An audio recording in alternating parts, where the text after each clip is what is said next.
Hello guys, I'm Bobby Lupa and this is once again I Talk, You Talk. It's February 19, 2019 and I am here at the center island of the municipality of San Francisco Agusan del Sur. Today we will be bird watching. Since the time I arrived here in San Francisco Agusan del Sur in 2015, I have observed that before the year ends, by October or September, as early as September, there are migratory birds that come here in this particular place. The stretch of this is about a half a kilometer, and it is now 5:40 in the afternoon, and I'm expecting that in a short while these migratory birds will come, thousands of them. In the past months, they have also occupied the other streets. Doon sila dumadapo sa mga mga kable ng kuryente na yan. Okay? Mga kable ng kuryente na yan. Nung una ay itong kahabaan ng ito center island sa mga linya ng kuryente sila nakadapo. Pero itong nakalipas na mga buwan ay pati na yung ibang mga kalsada dito ay nandun na rin sila sa mga kable nakadapo kung gabi. And before the sun sets, before daybreak, before the sun rises, nawawala ulit sila. Mamaya ipapakita ko sa inyo kung gaano sila karami at saan sila nakadapo dito sa mga kable ng gawad ng kuryente dito sa Center Island at sa iba pang mga kalsada ng San Francisco Agusan del Sur.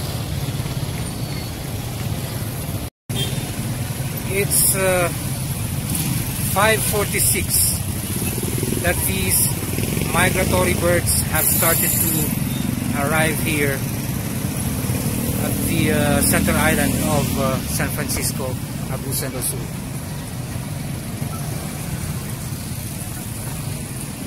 As you can see, they are already occupying some power lines.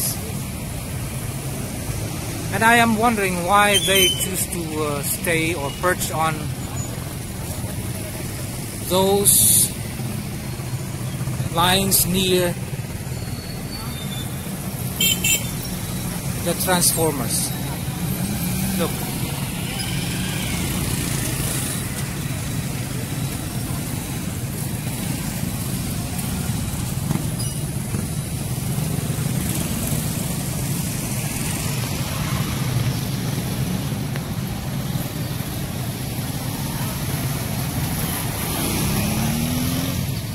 I really have observed that the first of these birds who came perched directly on those cable lines or power lines near the transformers.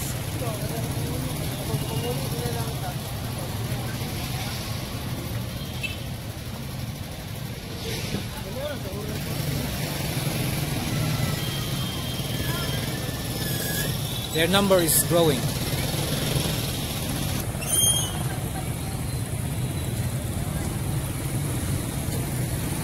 Very soon, these power lines will be full of them.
nagkadugay, nagkapadong naman sila alas 6 karon dati, at before na December, alas 5:30, muhok lagi na sila dito. So sayo sa buntag po, Sa lupa na po na sila. Wa mo ka baluan na sir, pero dati pagkapi ko, mga alas 5:30 po sa buntag, hawa na po na sila. Ano, kailan ito nagsimula itong mga kuan na to? Itong mga migratory birds na ito?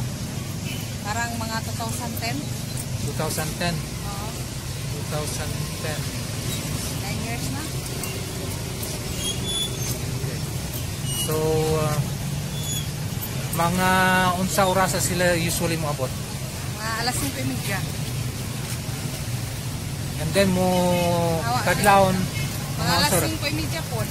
Nga na gyapon sila kuan.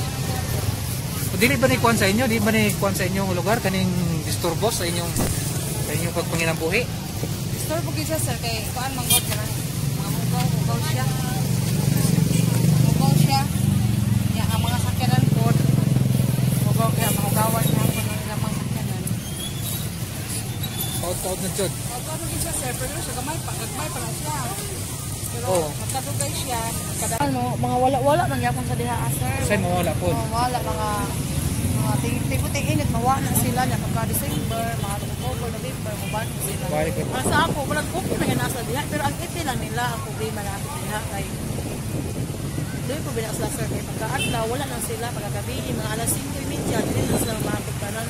Ang problema na napuno na nato ang kurente sa una, gamay-gamay pa ni sila, kung pati nyo nung naghana. Naghana sila. So, Ano sa gikan sir? mo gani ako po na siya pangutana sa ilawgasan ni siya gikan. Ang akong kuan aning kung dunay makabati sa atong mga sa gobyerno basin og doon na sila ikuan ikasulti bayan aning ako.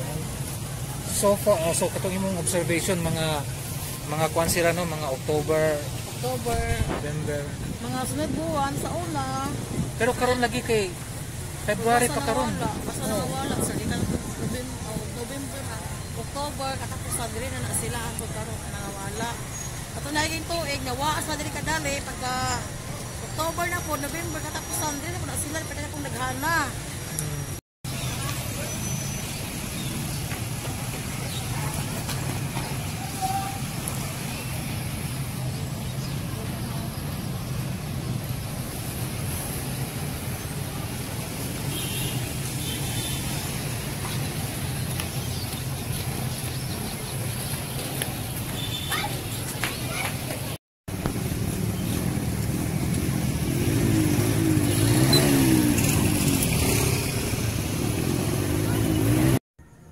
Yung pong huling bahagi ng video na inyong napanood ay hindi po yung popular ngayon na sinasabi nilang sa ilalim ng puting ilaw.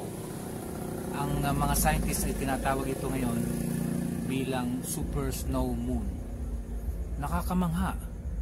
Amazing talaga yung nakita nating video sa dami ng mga migratory birds dito sa bayan ng San Francisco, Agusan del Sur.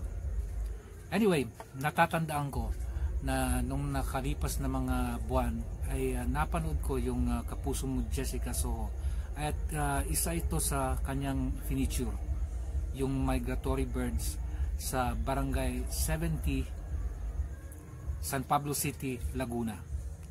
According to a birds expert, ang tawag doon sa nasabing mga ibon ay barn swallow.